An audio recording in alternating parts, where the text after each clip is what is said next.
So this question says function f is a quadratic function where f of negative 20 equals 0 and f of negative 4 equals 0.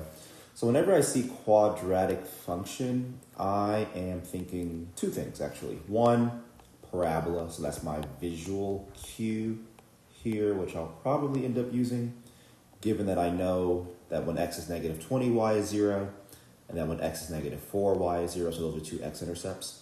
The other thing I think about is the quadratic formula here, ax squared plus bx plus c, quadratic equation, I should say.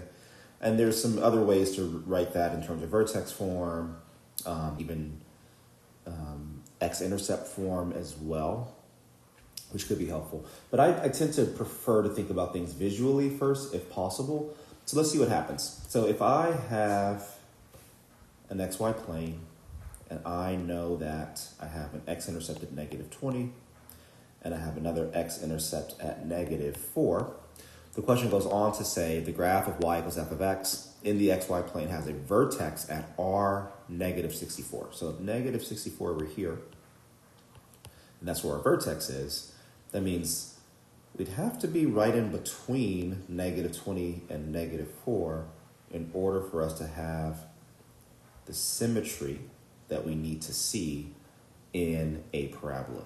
And that's, I think, all I need to know about this question, because that tells me that my r value has to be right in between the two x-intercepts. The distance of those x-intercepts from negative 20 to negative 4 is a total of 16 units, which means I'm just looking for half of that, which is 8 units. So 8 units away from negative 20 would be negative 12.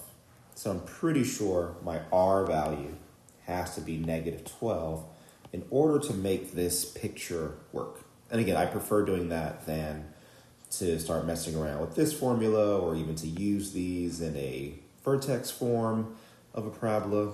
I think the visual is what helps the most.